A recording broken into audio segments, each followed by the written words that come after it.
as hell. Shout out to everybody. Hey, we need to check the internet, make sure ain't nothing blurry. If anybody see anything blurry before we start the show, can you text me? I got my phones on me. Cx1DJs, we do things different podcasts. Man, listen here. The Untold story of Interscope Records. This is gonna be deep tonight. So before we get in, we got to make sure we text all our partners, make sure they know. I'm gonna tell you how I noticed. When you're a little late, everybody there ain't gonna be a show. We ain't coming on. Ain't gonna be a show. No, it's gonna be a show. We ain't canceling shit. It's no rain, sleet, snow, Cx1DJs. We here, baby. We not canceling a damn thing. We here, rain, sleet, and snow, thunderstorm, every damn thing, baby. We here. Yeah. So let me make sure.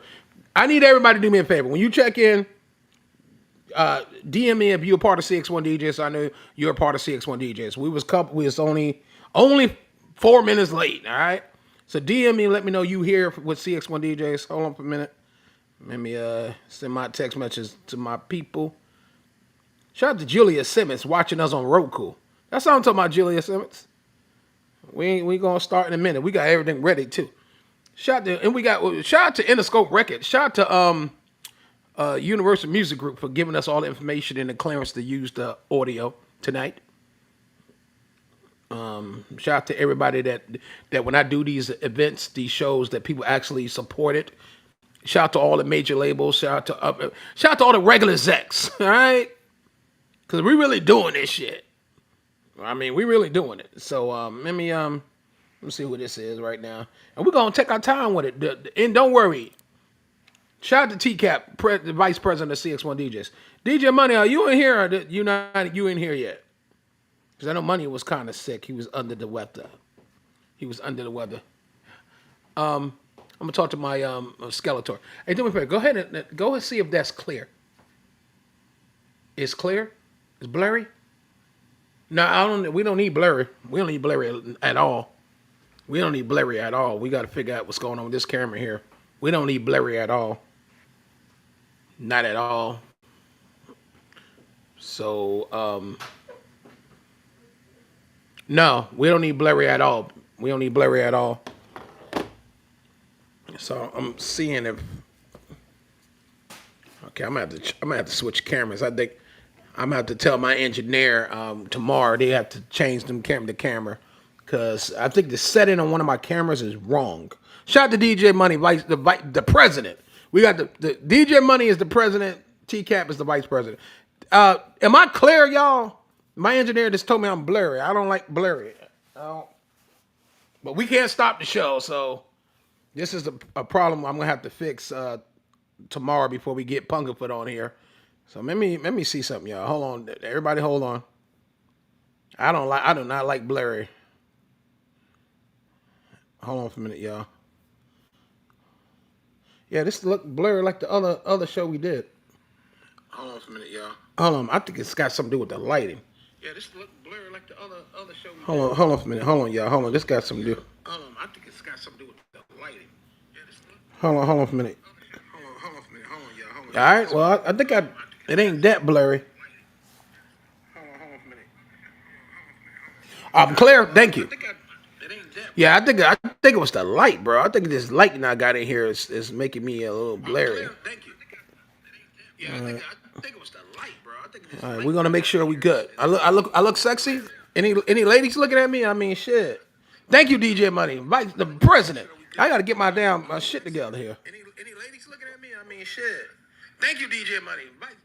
Yeah. I'm thinking it's the lighting, and we gotta definitely Skeletor told me I was blurry. He just texted me, you blurry. DJ Money, I'm gonna go with you. I ain't turning. I don't care blurry or not. You know it's me. Goddamn, it's me. All right, so we gonna get into. We got a good show for tonight. We got the clearance for the audio to use with Jimmy Iovine and that Interscope logo too goddamn big. It's taking up my damn face. Shit, I want to see my motherfucking ass. Yes, it's taking up my goddamn face. And this red mic, what's the fuck? All right. So them the two owners of Interscope Records right there. You got Jimmy Iovine and Tim Ford. All right. So them the owner, Tommy Ford, excuse me. Them the owners of Interscope Records. Sorry, we're gonna get into this. Before I play the audio, and I want y'all to stay a while. We only here an hour. I'm not gonna. This is our first part. Wait a minute, my camera. I can't.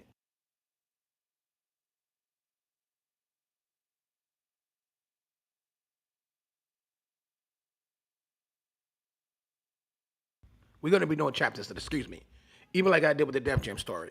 Um, I know my mic just went out. I'm on now. Good, good, good, good. Hold on. All right, I'm on.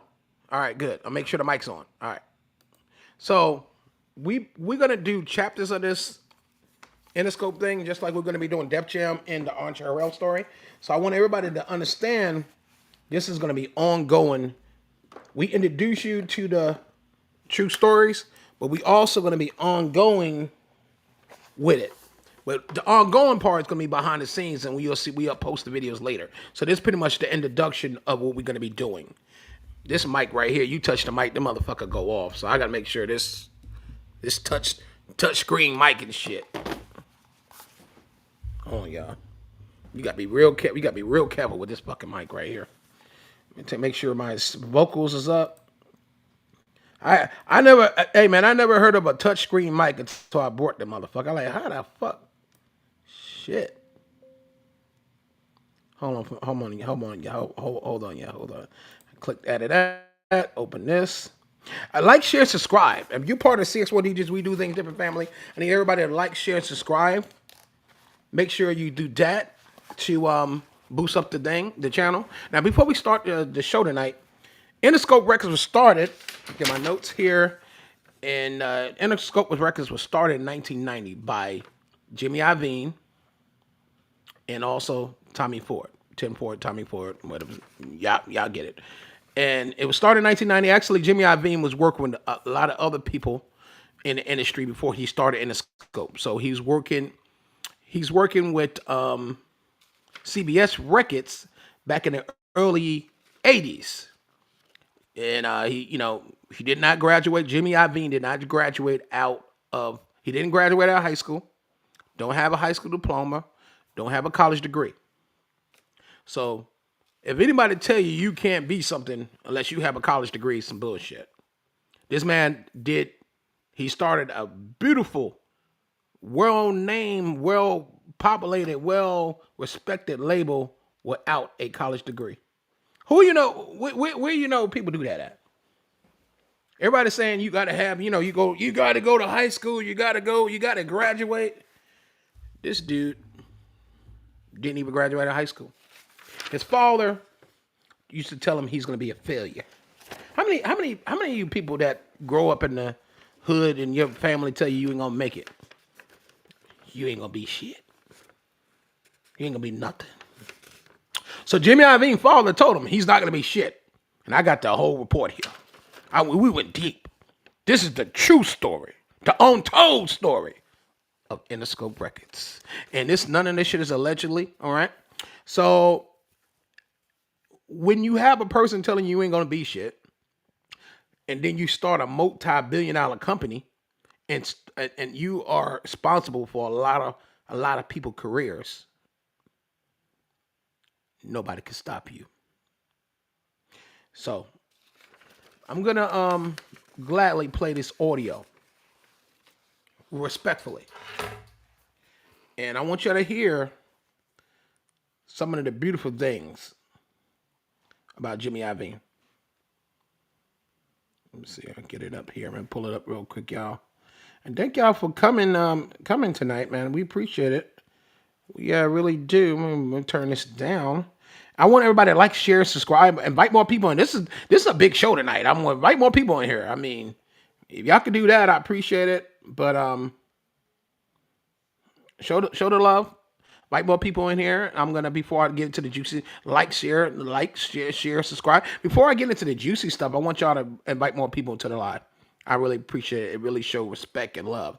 And Jimmy Iovine. All right, we're gonna get into it, y'all.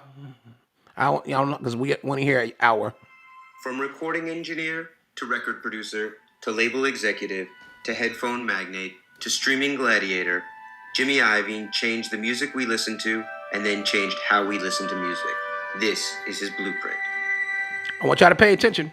The Untold Stories of Interscope Records. Early on, you did not excel in school and, in fact, got fired from your first couple jobs. Mm-hmm.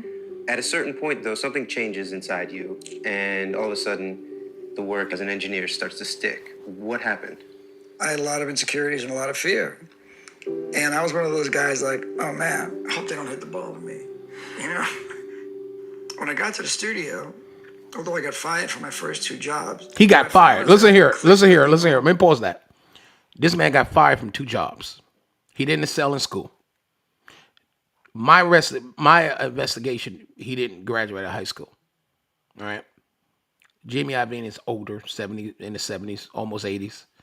So if somebody tell you can't do something and you do it and you start a multi-billion-dollar company. So when people say shit about me, man, all this fucked up shit about Butterrock, I don't want to hear it. Because anything I do is we're gonna make it where it need to be. Don't never let nobody tell you can't be something. Jimmy Iovine didn't excel in school. He didn't go far. He lost 2 jobs. Let's continue. I've had a lot and this is Jimmy Iovine talking. Relationships over the years that when I connect with certain people, I can get something done. They asked me to come in on Easter Sunday in 1973 to answer the phones. I'm Italian, I'm Catholic, I'm from Brooklyn. My mother thought it was a bad idea, but I went anyway. I was like, I'll do anything. And what they were doing was testing me, which was really kind of funny in a way. As a 22, 23-year-old, you end up in the studio with guys like Springsteen, who was on his way to being very established. That's right. John Lennon, who was at the top of his game. How did you create that connection, and how did you establish credibility with those people? You're there to help make their project better, and part of that is caring as much about their music as they do. Let's pause that. So we talk about it in the 70s. He worked for Bruce Springsteen, a list of artists. If y'all listening to my audio, my legit certified clearance audio I'm playing tonight, that was cleared by Interscope Records. So listen to this. He started in the 70s. He was 23. Damn, 2007. He said 73. He's 23. I was born in that shit. I wasn't even born. Shit. Continue on. I just said, if these people are allowing me in this room, I'm going to do as much as I can to be of service to them. That's what it was built on. To be honest with you, I wouldn't let record companies down to my studio. I feel that when you're making music, that if you play it through someone in the process of it being made, no matter what that person does, if that person doesn't react, reacts great, or reacts poorly, it confuses the artist. When you started working with Tom Petty, you framed sort of the success of the record in terms of money, in terms of this is going to buy you another car or buy a house. You thought the rappers invented it. Well, at what point, you started as like a fan of music? I started out as a fan of music, and my father was a longshoreman. I wasn't cool, so I wanted to be cool. I wanted to have a better life, so I wanted money. And I didn't want to be a longshoreman. It's that simple. And I just, so when I saw Tom, I said, immediately when he played me those songs, I said, man, we're going to be rich. So at that point, like, how much of an understanding of how the business of music worked did you have? Very little. I knew that one thing, I was getting paid by the hour, and in my new job, I was getting paid a royalty. When you're dealing with artists, you have to sort of navigate their supreme confidence and also their supreme insecurity. How do you deliver honest feedback without spinning them out of their mojo? Your job is to be honest. That's why you're there. Now, I don't do it with a sledgehammer. You have to be truthful. If somebody plays me a song that I think is not as good as it could be or should be, doesn't mean that I'm right. It just means that's how I feel. And you have to say it, because if you don't say it, then what are you doing there? You were notorious for your phone calls and long phone conversations with your artists. What was the significance of that correspondence? As a producer, you have a responsibility to understand the person's record you're making, to understand what they're trying to get out. And I would spend a lot of time on the phone after the sessions, whether it be Stevie Nicks, Tom Petty, Patty, whatever. I would just spend a lot of time. In managing these artists, drugs and substance abuse were something that a lot of them used to fuel their creativity, and it took them to the top. And then a number of them had, tough periods. What was your philosophy in dealing with that?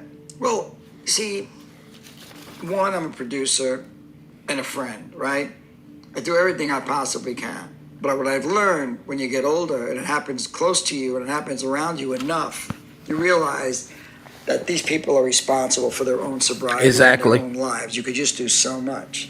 And unless they want to fix it, it's not getting fixed. Yep. As you became more successful and your reputation preceded you, how did you decide what artists you wanted to work with and who you would turn away? Let's stop right there. So he like he's just said, and I agree. A lot of people want to judge you over what your artist did, or think it's your fault that your artist don't sell or succeed, or why they not where they need to be at. It's a problem with that lighting over there. I don't know what the hell. Anyway, so don't blame the producer, don't blame the record exec, don't blame the manager, because you're not where you need to be at. And Jimmy Iovine just said it. Beautiful. You can't say no clearer than that. So if you're not where you need to be at and you signed to a management company or a marketing company and you want to play around or you want to do drugs, you want to run the streets, you want to be a yes man, you want to listen to other people say something bad about the record company or management or the marketing company or the DJ crew or whatever to keep you from working with that person, then that's stupid on you and you'll be nowhere in life. Pretty much blackballed, actually. I know a lot of people. And I tell people, I play dumb to certain people, but at the end of the day, this record industry shit, I know it. And I have favor. And shout out to God and shout out to the people I know. And I agree with Jimmy Iovine totally. We're not responsible for any artist or any partner or anybody that's trying to do this that's want to do something else or not want to pay attention what's going on. All right, let's keep it going. What artists you wanted to work with and who you would turn away? I would always go by stuff that I really liked, that I felt I could help, or contribute. There's a lot of different ways to do it, but you try to stay in music where you have a feel for it, so you're not just lost. Like that goes in the story when I produced Foghat. That wasn't my kind of music. They were great. I wasn't even good yet. And I screwed that up. I got fired from that too. See, hold on. I'm going to stop right there. All right, because we only got an hour. We can't go past the hour. 9 o'clock, we out. So, don't be hard on yourself if your shit don't work out. You drop a single, you drop an album, and it don't work. It don't work. It's not over until it's over. All right. Or song that you look back and you think that is sort of the high watermark of your career as a producer? Well, there's nothing like your first hit, and Because the Night by Patti Smith was an incredible moment. It changed my life. That one song changed my life. Jimmy enjoyed meteoric success producing records, but as the Brooklyn native aged, his interest in studio life waned and he pivoted, utilizing his golden ear and ability to coach artists as an executive instead. As you make the transition in the late 80s, early 90s from being a producer to being a label executive, did you have the feeling that you had sort of scratched all creative itches at that point, or what was the motivation? I felt that I wasn't natural in the studio anymore. In the 70s and the early 80s, I was the same age as the artists making the records. As I started to get older, around 37 or 38, I started to feel like music is changing, younger, and then you become a producer and the record label, A&R or whatever, they don't want to bring you in because they don't have as much influence on the record when you're in there. And then I had a son, and I was ended up coming, the sessions in those days were 12 to 14 hours. So I was never seeing my new son. And then David Geffen just sold his record company, and I said to myself, well, I said, he kind of does the same thing I do, but he's making a lot more money. maybe I could go home at night, right? So those are the things that went into it. Nothing more complicated than that. When you started Interscope, did you have sort of a specific space in mind that you were going to fill, that you saw that there was an opportunity? Yes, we wanted to feel like Atlantic in 1970, Atlantic Records, where they had Ray Charles, Aretha Franklin, Led Zeppelin, and the Rolling Stones. And we wanted our company to feel like that. We felt we got there. You know, we had Nine Inch Nails, we had Marilyn Manson, we had Pac, Snoop, and Dre in the first 3 years, which was pretty good. Got us in trouble. Was that by design? Hey, you heard him. So we're gonna get into that. We're gonna get back to that interview in a minute, but because we're gonna, like I said, we only here for an hour, and this is gonna be part 1 of the Untold Stories of Interscope Records. All right, so let's get into where my notes go. I don't know my other notes. Let's get into the first person that he signed. So the first person that Jimmy Iovine signed, you're not gonna believe it. You're not gonna believe it. The first person that Jimmy Iovine signed was Lady Gaga. It was not Dr. Dre. Lady Gaga came to Interscope Records very early on, and he was doing artist development. Actually, she was with Universal Music Group. All right, Universal Music Group is the powerhouse distributor for Interscope Records. Even though Interscope Records distributed a whole bunch of labels, so I'm gonna get into that tonight. I want to, we're gonna take our time when everybody get the education. All right, the true story in Interscope, untold story in Interscope Records. So let's get more into the untold story, because I want the information I got is not in that video that's played, the audio. So Lady Gaga was the first artist that was signed to Interscope directly through Universal Records. With Universal Music Group is the distributor, and still is the distributor for Interscope Records. All right, so they had her, but she was pretty much, what's that word I'm looking for without being disrespectful? She was on the shelf. So for some of you artists that don't know shit about the industry, I've been in the music industry 30 years. They sign you, they give you an advance, and then they put you on hold. So when you get signed by a major, it don't mean you going out you're not pitting out the album, right? Oh, you think you made it? Oh man, I just got signed by Interscope. I just got signed by Universal. Usually the mother label assign you, and then they'll shop you to the boutique labels. Interscope was a boutique label, but it was a powerhouse boutique label. That they had Maybach Music, they had Convict Music, they had definitely Aftermath Music, Doggy Style Records. So Interscope housed a lot of boutique independent. They definitely had Death Row Records. So when they had Dre pretty much had Aftermath, but he was still signed working with Death Row. So Death Row still was under Interscope Records. So when Dre did, I'm gonna jump a little bit. When Dr. Dre did leave Death Row, he had his distribution deal solidified by Interscope Records, being the relationship that Mary Suge Knight had made with Interscope, and Dr. Dre was the super producer there. It was easy for him. I know it sounds like bad business. Hey, you around my bitch. You see I broke up with my bitch. You start fucking my bitch. Basically, that's how it was with Death Row and Interscope. Pretty much Dr. Dre left. They didn't want to be over there no more. Jimmy Iovine grabbed him over there, brought him over there. That's how they went. These the two owners on there. And I'm going to let you hear some more of this interview. I got to go get something. And I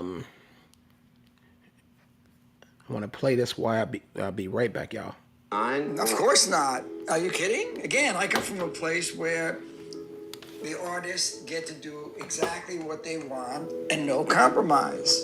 I'm not going to sit down there and tell Tupac or pay attention to this interview. Change the lyrics or change that or change Be right that. back. Because I think that's all a bunch of bullshit. We did whatever felt exciting. In the mid-90s, Death Row at their height East-West war is going on, and you are a man in his mid-40s going to movie premieres with bulletproof vest on. How did you rationalize that to yourself or to your family? First of all, Death Row owned their own company. From day one, I said, we're making a deal with Death Row where they own the masters. It meant a lot to me that they owned their masters. So I made a deal like that with them. Remember, they weren't robbing banks. They weren't selling drugs. They were legitimate businessmen. They were just got involved in violence, which is maddening, but it made no sense. What could anybody do? What? Talk to them? I used to have the guys over my house all the time saying, this is nuts. But some of them didn't have the tools to handle the success. At Interscope, from 1990 to, say, 2005, you guys basically just soared and soared and soared and soared. And around 2005, some of the marquee artists cooled off a little bit, and it seemed like your attention started to wander. Well, what happened to me was Napster. And I didn't like the way the record industry was handling it. I just decided to build something else, around music. I wanted to build businesses with our artists.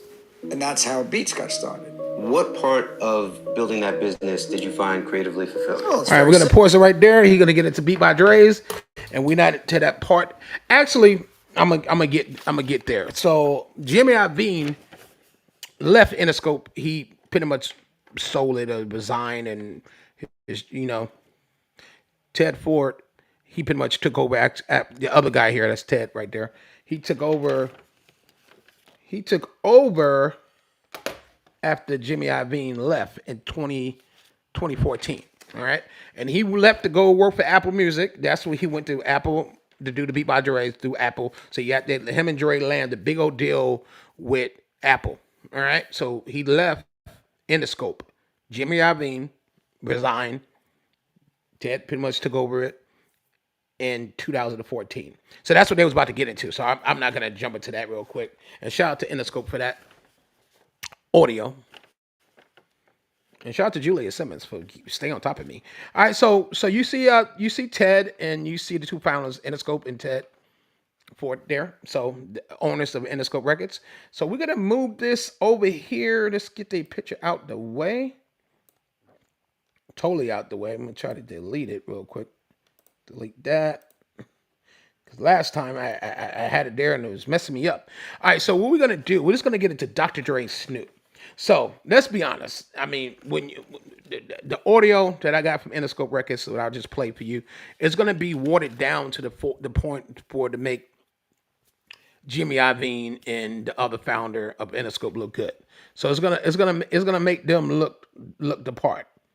All right, it's not gonna make them look the way they should be looking. If that makes sense.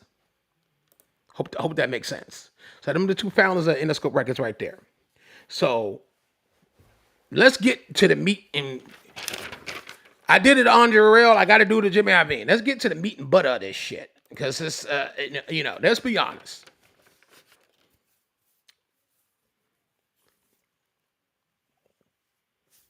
Can I be honest, y'all? Let's be honest. What genre of music made Interscope Records? Now, shout out to everybody in the scope. Shout out to Universal Music Group. But let's keep the fact going and let's keep the shit going. The urban music side of Interscope blew Interscope out. When you was doing the rock and the country and the EDM and the Marilyn Manson, it sold millions of records. But what sold the most back in the early 90s, 93, 94? Anybody know? All right, I'm gonna tell you, gangster rap. The music industry knew damn well the gang banging, the gangster rap, Bloods, Crips, the East Coast, West Coast beef would definitely sell records. Now, a lot of people didn't know that. If you didn't know, Bad Boy Records was distributed by Universal Music Group. Okay, Universal Music Group is the distributor for Interscope Records. So when you have the East Coast and West Coast beef going on, is done by the same parent company that owns both of the labels. I hope y'all understand what I just said. So we're gonna do the untold story of Interscope Records. So let's get real. So Most of that shit that was going on with Biggie and Pac was promoted by the majors. I heard that before. No, you didn't hear it. How I'm breaking it down to you. No one can say they knew that the Universal Music Group owned Bad Boy Records and Universal Music Group owned Interscope Records. So don't lie and say you knew that, because you didn't know that. A lot of people that's not educated or really journalists ain't gonna know that unless you do your research. And I been knew that. So as I continue, it's all about numbers. Even what we doing now, it's about a number game with Twitter, Instagram, Facebook. Everything's on numbers, but what I give Jimmy Iovine is it's about money. Because fake numbers don't bring money; it just bring illusion. So back in the '90s, it was about physical sales. So if a person sold 1 million copies, it wasn't no streams; it was money. Interscope grew to be a multi-billion-dollar company. I'm not talking about what the power of Universal Music Group as the powerhouse that was distributing everything and make sure it was in every Tower Records and every Walmart and every store, every moms and pop record stores. I'm talking about just there was the power. The Interscope was the powerhouse of bringing the urban music. Like you got the Dr. Dre's, you got the Snoop Dogg's, and you got the Eminems, and we're gonna get into all that. So briefly. I got to check my time here. I make sure I stay on time. Briefly, I'm gonna get back to this. Universal Music Group was the owner of both labels, Bad Boy and Interscope. They sell records to keep the ball rolling for the record execs. You got to have like how they got. You got to like they like people do a little like in 2026 to get famous. What do people do to get famous? They do some goofy shit to get their name out there, some goofy shit to get their name popping or get the internet buzzing. So back then the internet wasn't that big, so they still had to do some kind of something to make them records sell. Unfortunately, 2 people lost their lives. It came to be some street shit. When you sign street people, you're gonna bring the street element with the music. And so mostly people that were signed to Bad Boy and Interscope was street people. We're gonna get into Dr. Dre and Snoop Dogg and right now actually. So let's play this video. We're gonna pause it as we get to. You see Jimmy Iovine.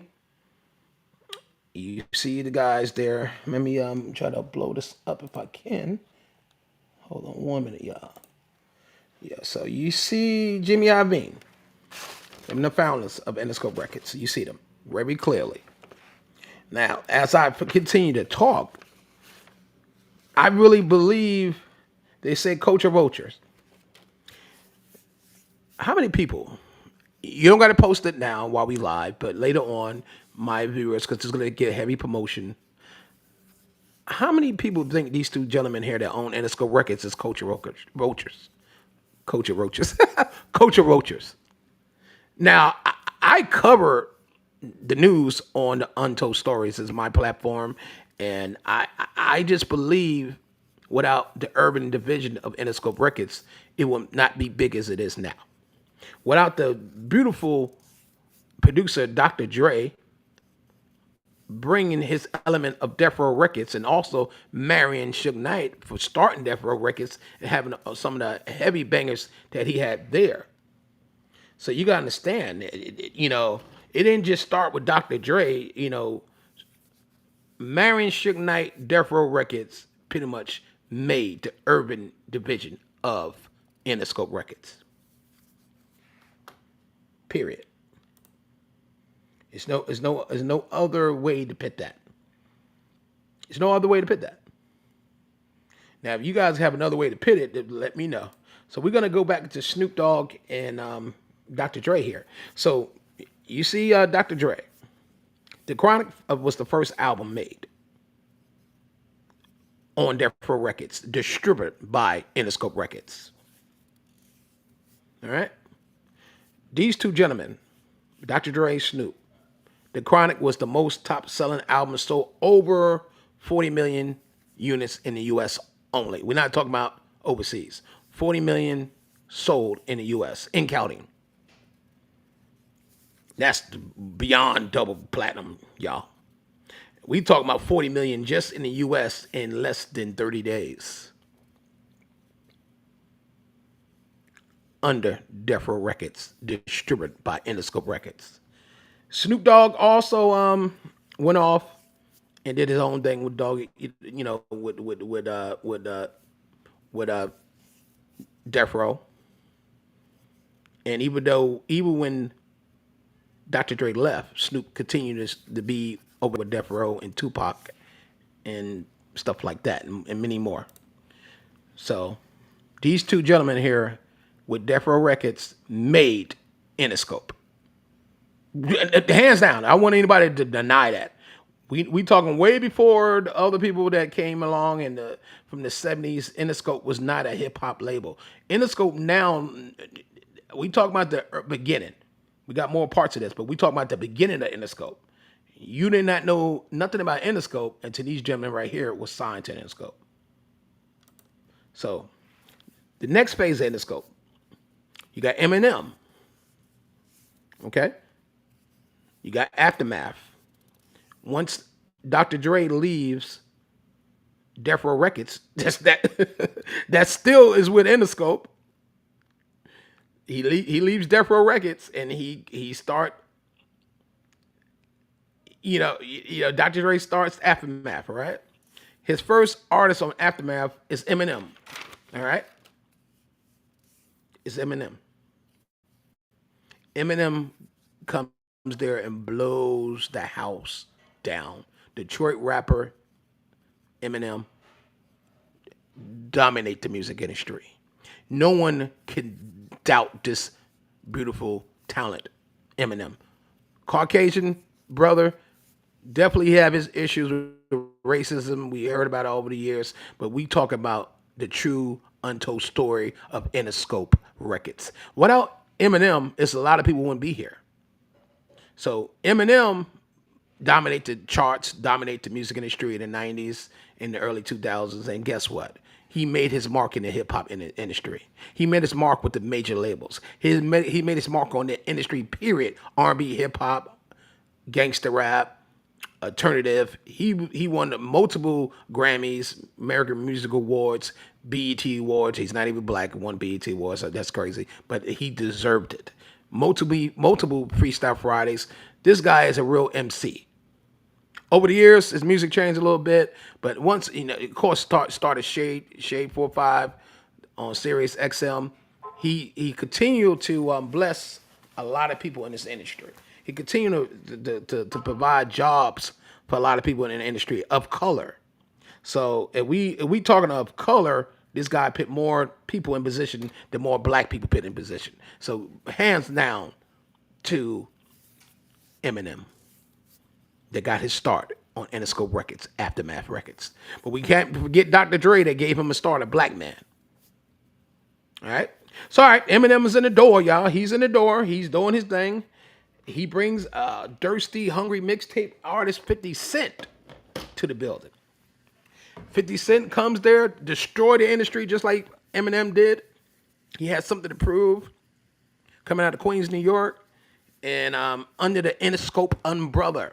So we understand he's still signed to Shady Aftermath, all right? 50 Cent signed $1 million deal with Aftermath and Shady Records, all right? Keep in mind, the umbrella, everybody still stay under that umbrella. So you got Aftermath, Shady Records, Interscope. Then you got Universal Music Group. So it don't stop.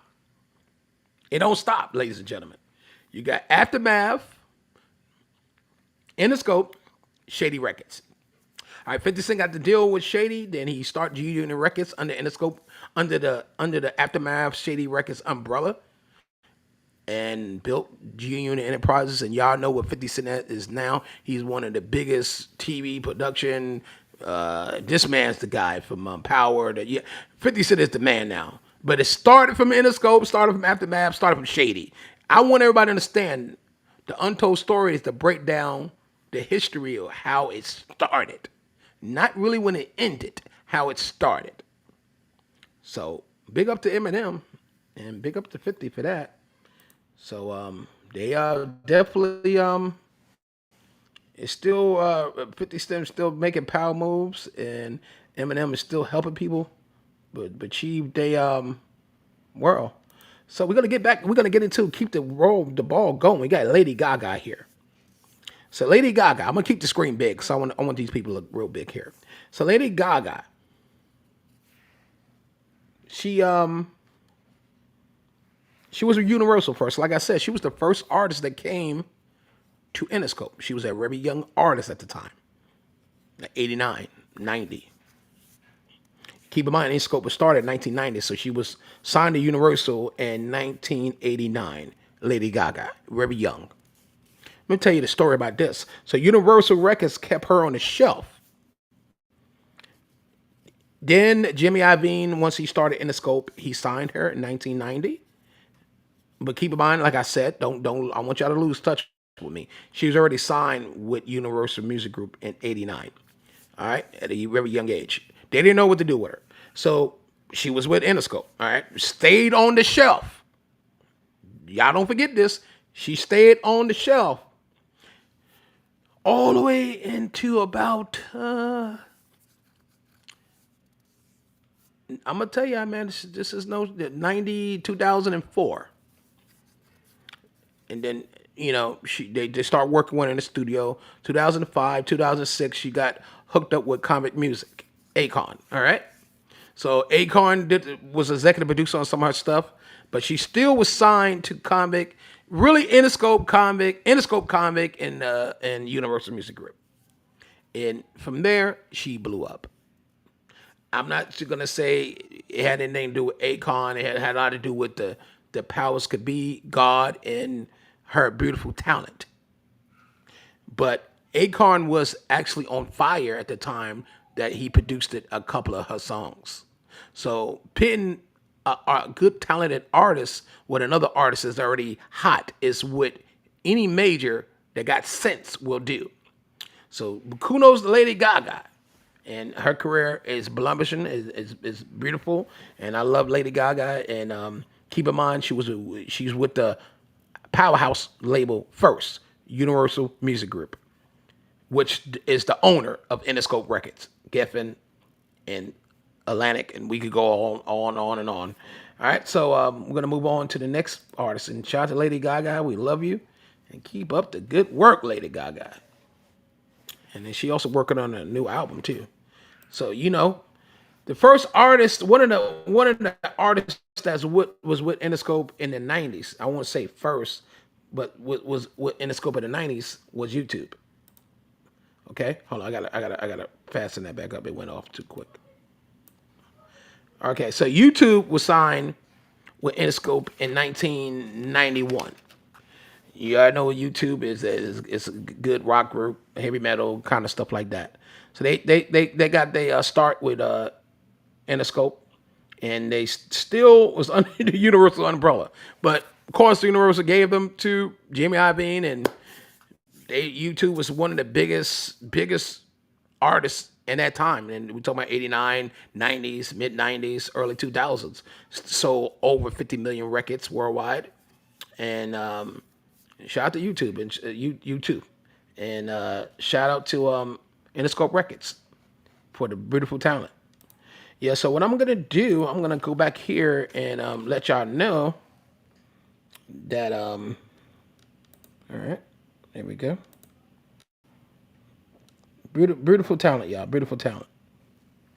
Jimmy Iovine is definitely still a powerhouse in the industry. He's no longer working with Interscope Records at the time, but he's still doing big things with Apple Music, Dr. Dre, Beat by Dre's, and couple other things that he got going on. So we're gonna go to this right here. I'm gonna pause this. I want y'all to finish hearing this. The untold story of Jimmy Iovine. And make sure if you're here, follow, like, share, subscribe. Make sure you turn on your notification buttons. And tell a friend. Got started. What part of building that business did you find creatively fulfilling? Well, it's very simple. Dre and I both felt that headphones sounded sterile. We wanted it to sound exciting. So we said, if we make a headphone where the design is beautiful and we make them cool enough and we market them like they're either Guns N' Roses or Snoop Dogg or Tupac, I said, I think that'll work. And that's what we did. So that's what was creative. What was creative was developing an entire new market. Bose was looking at headphones like, okay, go to sleep on a plane. We were looking at it as motivation. We were looking at it as emotion. And we wanted to sell something that would get you off your ass. You've had to be very flexible throughout your career and transition from one thing to another. What do you think it has been the thing that has allowed you to do that? I like to pivot. I was always somebody like that because, like, look at a great DJ. What makes him great is he gets bored before the audience. And he changes the song, right? Looks like a magician, right? Go, good, I'm so glad that song changed. I get complacent and bored. I got bored of producing records. I got bored of running a record company. I wanted to move on. If it plugs into your wall. I'm gonna tell y'all something, man. He said he got bored. There's a lot of people here. They only got a record company that's bored doing what the hell they doing. And I ain't trying to. I ain't trying to shit on nobody. There's a lot of people that with no record label was bored, and I just don't get it. How you bored and you ain't even there yet? I just don't get it, man. I just don't get it, man. Jimmy Iovine, I love you, man. So we gonna understand and tell everybody that you can't be bored with God put you in place to do, because your dream only comes once. Like, it only comes once, y'all. Like, whatever God got for you, it don't mean that you got a chance to goddamn take your time and do it. Hold on, y'all. It don't mean that it's gonna, that the opportunity is gonna come again. Now, he was lucky. He was lucky, y'all. He was lucky. A lot of people is not that lucky to actually fall into something else that's gonna pay the bills. A lot of people ain't that lucky, yo. A lot of people ain't that lucky. They're not that lucky. So what I want to ask every underground artist that's on here tonight that might watch this video later on, what do you want? What do you want in life, man?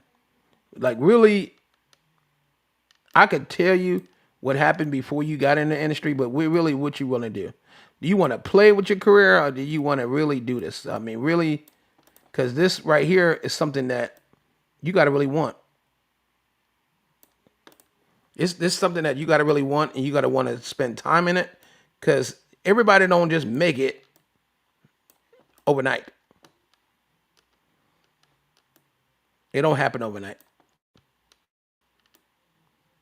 It don't. It don't. All right. So, like I said, he Jimmy Iovine went to do the DJButterrock things, and that's what he's doing now. He said, hell with the music. I mean, I guess that was more aggravation than. I'm in the music industry, and I'm telling you something, y'all. This shit is dealing with people's attitudes, dealing with the new thing the industry got now that I know Jimmy Iovine would hate, which I'm quite sure Dr. Dre and everybody hate it. It's pretty much the Me Too syndrome. The Me Too syndrome is me. It's all about me. I made it. You didn't help me. You had nothing to do with my career. I pretty much it's just all me. No accolades to you. You didn't do anything. Ain't because of you that I met this person. So most record execs were like, and I see them. I won't mention everybody's names that I know on here, but I won't mention nobody's name unless they're on here. Most record execs that I know don't want to deal with the babysitting shit. They don't want to deal with the Me Too syndrome. Not being respectful to your elders. And then you have those that been in the industry long as hell that don't not give the right advice to these young and own the artist. Now, because you and your dirties don't mean you know what the fuck you doing. Because you got an LLC, you got a record company, don't mean to know you know what the fuck you doing. Because with me, I play dumb. I've been behind the scenes a lot with these majors. All right, I play dumb. I play like an idiot. I don't really know people. Because that's how you really could tell who really fuck with you. So we're gonna get back into this interview with Jimmy Iovine. He's talking more about beats, and we got a couple more minutes, and we're gonna get out of here. All right. Turn this up. 99. We had a company called Jimmy and Doug's Farm Club, a TV show. That was supposed to be a streaming service. Then we partnered with Sony, and you couldn't get the deals done. It just was impossible. That's why when I met Steve Jobs in ADQ, I said, these are the only guys that can get this done. They know, they understand it, they can get it done. Steve Jobs. I know who Steve Jobs is, right? Okay. They're behind the artist, they're behind copyright, and otherwise we are going to be trying to make these deals between the labels for a very long time. Apple Music is fairly different from your other endeavors, right? It's a product that is aiming for ubiquity and is trying to reach everyone. How do you think about running that business differently? Well, again, Trent Reznor and I got together on Beats Music because we had a similar vision, felt there was a lot missing. We didn't want the distribution of music to be left just in the hands of technology companies. We saw it as a new art form of okay, let's create something that moves. But unless the streaming services become literally of service and they make your life that much better, more interesting, it won't scale. When you looked at, the competitive landscape, whether it's Pandora or Spotify, what did you feel like they were missing in terms of the service? I felt like when we got into it, they felt like utilities. These things need to live more like music companies. I mean, iTunes was an incredible thing that Steve and those guys came up with. But I always felt streaming needed to be something different than that. What does success at Apple Music look? So as you see, I'm hoping y'all learned something with the true story, the untold story of Interscope Records. I like when I end my show, I like to give. We got 2 minutes left. I like to give advice to all underground artists and all DJs. Listen to me. Number one, don't believe shit you hear. Only a little what you see. That's number one. Number two, don't shit on those that you think don't got nothing going on. Number four. That was number three. I'm just gonna count. Number three, number four. Always respect those that put you in a position. No matter what that position is, respect them. Respect her. Respect those. And never believe if a motherfucker out here talking bad about you. No, never believe a motherfucker that's talking shit. And don't never understand a person. If you saying something bad about a person, record exec, manager, DJ, podcaster, radio host, ask yourself, why are you even telling me this? Why? So I hope you get that out of this information. And this is episode 1 of the Untold Stories of Interscope Records. And the episode 2, we get more into the current artists and the current record execs that's running Interscope now. All right. So until next week. Oh, next week we got a big show for you next week. It's gonna be crazy. Don't forget, tune in tomorrow, 1 p.m. We got Punkin' for the Painting Girl, E&E Entertainment recording artist. Punkin' for the Painting Girl will be here live. All right, she's talking about everything from how she started in the music industry, underground, how she did the record with Louis Vega and Atlantic Records. It's gonna be a movie tomorrow. So I thank everybody for coming here to Cx1DJs. We do things different. I'm your host, DJButterrock, and I'm glad all the lighting was good. Shout out to the president, DJ Money, and the vice president, TCAP. I appreciate it all. And then once y'all see these clips, the playback, please like, share, and subscribe. And definitely share the video. If you need me to send you the video of tonight, any clips we get that Julia Simmons get out, make sure y'all promote it. And I'm asking everybody to like, share, subscribe, send the video out to everybody. Make sure people know about the Cx1DJ podcast. We are the new culture. We are the new podcast that's bringing life and education to some of you artists that don't know what the fuck you doing.